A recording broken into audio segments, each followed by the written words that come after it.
Halo teman kuliah, hari ini kita review sedikit ya tentang penyakit ginjal kronis atau chronic kidney disease. Sebelum kita membahas mengenai penyakitnya, kita harus tahu dulu nih apa aja sih fungsi ginjal. Jadi kalau terjadi kerusakan pada ginjal itu, kita paham fungsi apa saja yang akan mengalami gangguan di tubuh kita. Secara umum, ginjal kita memiliki dua fungsi, fungsi ekskresi dan fungsi endokrin. Untuk lebih mudahnya kita singkat dengan a wet bed.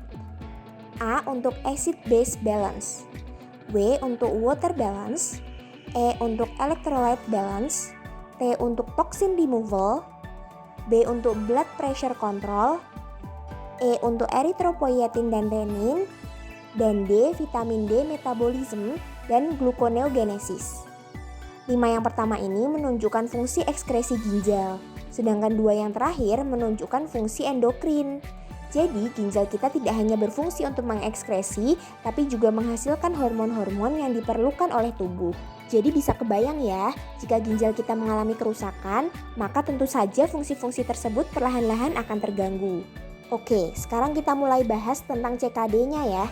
Jadi penyakit ginjal kronis ini adalah suatu kondisi kerusakan ginjal secara struktur atau fungsi yang terjadi selama minimal 3 bulan. Nah, CKD ini terjadi secara progresif dan juga irreversible. Untuk menilai kerusakan struktur, kita bisa melakukan pemeriksaan laboratorium, histologis, dan juga radiologis. Yang paling banyak dilihat adalah parameter albuminuria, ya terutama rasio antara albumin dan juga kreatininnya. Kemudian, untuk menilai fungsi ginjal, salah satu parameter yang sering digunakan adalah dengan menghitung nilai estimasi dari laju filtrasi glomerulus. Ada beberapa rumus yang bisa digunakan, seperti Cockcroft-Gault, MDRD, atau CKD-EPI. Yang paling mudah dihitung adalah dengan rumus Cockcroft-Gault. Seperti ini rumusnya. Tidak perlu pusing-pusing dihafalkan ya, kita hitung saja dengan kalkulator medis. Yang penting kita tahu jenis kelamin pasien, usia, berat badan, dan juga kadar serum kreatininnya.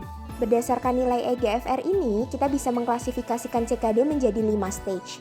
Stage 1, 2, 3, 4, dan yang terakhir adalah stage 5, di mana sudah terjadi kegagalan ginjal, sehingga diperlukan terapi pengganti ginjal, bisa dengan cara hemodialisis, peritoneal dialisis, ataupun transplantasi ginjal jika kondisi memungkinkan.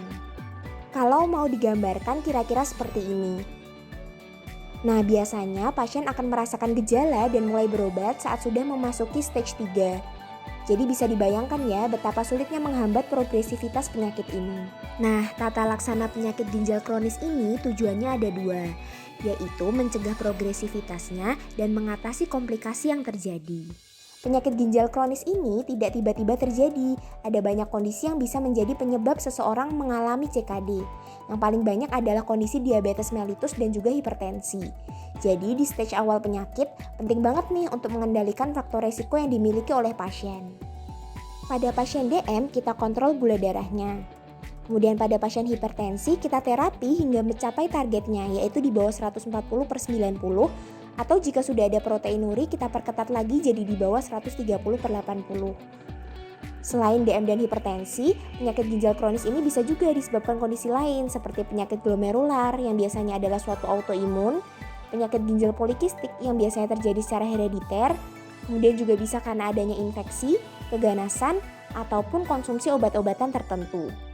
Jadi kita berusaha untuk mengendalikan semua faktor resiko itu untuk mencegah progresivitas penyakit ginjal kronis. Nah, mungkin cukup sekian dulu ya kita review tentang CKD-nya. Besok kita lanjut lagi. Terima kasih teman kuliah, semoga bermanfaat.